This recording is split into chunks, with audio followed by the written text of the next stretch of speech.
Hello Electroheads, my name's Rich and today we've got something a little different. A company called Fifth Wheel wrote to me promising advanced safety features and one of the most efficient rides on the planet. So my interest was piqued.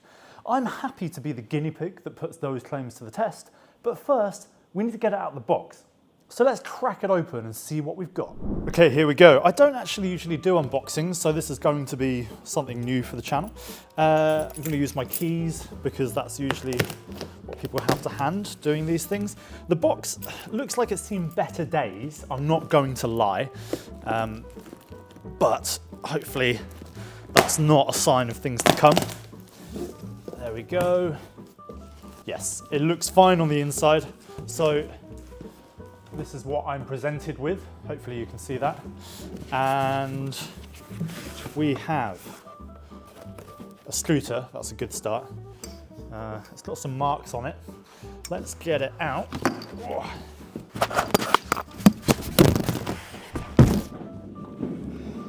I'm gonna put this. Oh. Okay, so elsewhere in the box, we have my microphone.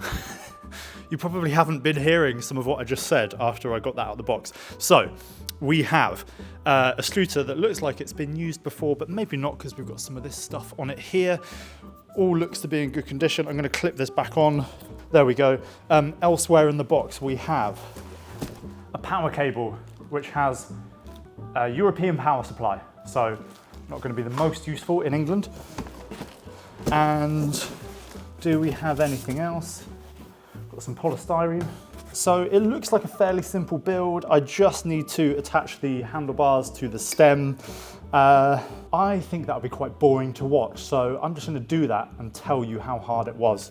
But I'm going to leave the camera rolling just in case anything happens. While you're watching me labour over that, I just want to say yes, it's a scooter.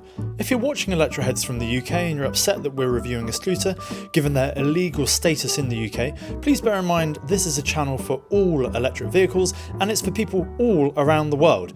Only a quarter of our audience is in the UK, this scooter is available globally and I'll be riding it on private land. Tell you what, this is a chunky scooter. So I've got everything I need here. Oh, well, I've got 5 screws out of 6. I may have lost one somewhere. And I've got this Allen key. Something I've learned over the years is never to fully tighten these screws until you've got each one in, because it's rare that they line up. It's all fairly easy so far. Right, so this is it, fairly easy build. This is the Fifth Wheel G11 Pro. Voila. Yeah, pretty easy to build. A good sturdy looking scooter, and it does have some impressive spec, which I'm going to tell you about right now through the magic of B-roll. This electric scooter has a maximum claimed range of 40 miles, coming from its 13 amp hour battery and its 500 watt rated motor, which can help it achieve a top speed of 20 miles an hour. It features dual electronic brakes with EABS to avoid lockups and has an inverted hydraulic suspension, ensuring continuous lubrication, which can lead to better suspension responsiveness and traction. The theory here is that the suspension can react more quickly to bumps and irregularities in the road or trail, which gives it better handling. Though mountain bike riders will know that inverted suspension is something that tends to go in and out of fashion but never quite seems to stick. But we'll put it to the test. Its 11-inch tyres are chosen for their low rolling resistance, which is intended to minimise energy loss whilst riding. This can also allow for smoother acceleration and extended range, but it's worth noting that generally a low rolling resistance tyre can have less mechanical grip under initial acceleration. The most impressive claim from Fifth Wheel is that this scooter can be ridden by riders up to 330 pounds or 150 kilos, which is much higher than you see on most commuter scooters. I will do my best to put that claim to the test. There are some other cool little touches, such as indicators, a very visible and bright display screen, and a companion app that allows you to control some basic settings as well as locking and unlocking the scooter. It has an IPX5 weatherproof rating, meaning it's resistant to water jets from all angles, i.e. heavy rain, which you'll see will come in handy later. All in all, it feels like a good start. This is a well thought out scooter with safety and comfort at the forefront of the design. Okay, here we go. The first thing I'm going to test is suspension. and just get a general feel for the ride. It is raining a bit, so I'm sorry if the lens of the 360 gets wet. Might happen, but it's good to test it in the rain. I have to say, it is, I mean, first impressions are it's comfortable, and this ground is very uneven. Look, here's a big bump. It takes it quite well. Whew. Yeah, the front suspension is great, and then whee, not bad. Yeah, I'm impressed with this on these bumps around here. It's definitely firmer on the back. You know, you've got that nice inverted hydraulic suspension on the front, but then on the back it doesn't quite have the same dampening. So my rear knee is feeling it. Let's try and hit this and see what happens. Ooh. Yeah, great on the front suspension. Not so great on the back, but I'll tell you what, it's doing a decent job on that. And it's definitely, I would say it's a comfortable ride. As far as commuter scooters go, that is very comfortable. Okay, what I want to do now is a braking test, because this has electronic drum brakes, but it also has EABS, so it should brake well, especially here in the wet. So let me just set this up. We're going to just stop here a second.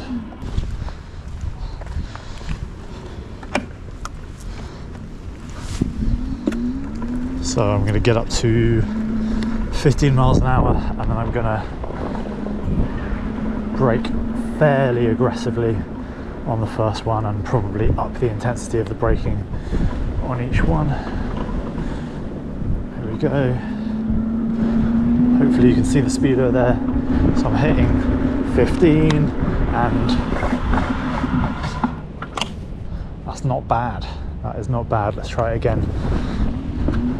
Have to admit that I did wuss out of that one slightly. So let's go, and yeah, okay. So I would say we've got a stopping distance there of about 5 meters. Let's try it again. 5 meters in the rain isn't bad. Yeah, I tell you what, it handles well, this scooter. Very agile, very responsive. Okay, so we're at 15.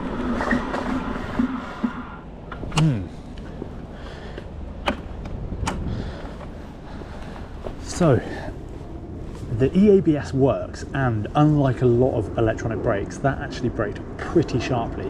What I don't like about them is sometimes they are massively oversensitive on the front, and it can try and flip you over the top of the handlebars.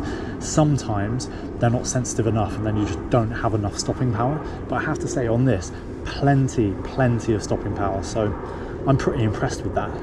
Okay, so I've put around 20 kilos of weight in my bag, which, let me tell you, is uncomfortable as hell. This takes me up to 100 kg or 220 pounds. I have to say, while I feel that the scooter is robust and solid enough in its build to be able to carry a rider of 330 pounds, I have my doubts about its performance at this level. Acceleration isn't slow at 100 kg, but it takes a lot longer than I'd expect to reach 15 miles an hour, and acceleration feels fairly sedate. Given fifth wheel claim this scooter can deal with an incline of 30 degrees, I'm sure it could slowly pull somebody of my weight up that incline, but I'm doubtful it could do the same for a 330 pound or 150 kilo rider. Sadly, without access to a private hill where I can legally ride this scooter, and without access to a 330 pound rider, you're going to have to take my word for it.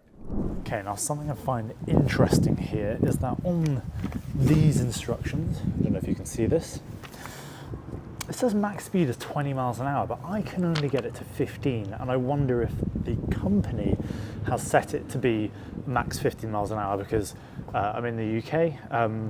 Scooters are obviously illegal here anyway, but maybe they've set it to the EU regulations, which are also 15 miles an hour. So I'm thumbing through this booklet to see if there's any way I can de-restrict it. So bear with me whilst I try and do that. After a lot of Googling, I can only assume that it's not possible to unlock a speed higher than 15 miles an hour, which is strange given the manual says its top speed is 20 miles an hour. I'm not sure it necessarily needs to be any faster as a commuter scooter, but I'm just confused as to the disparity between the claim and the obvious limit.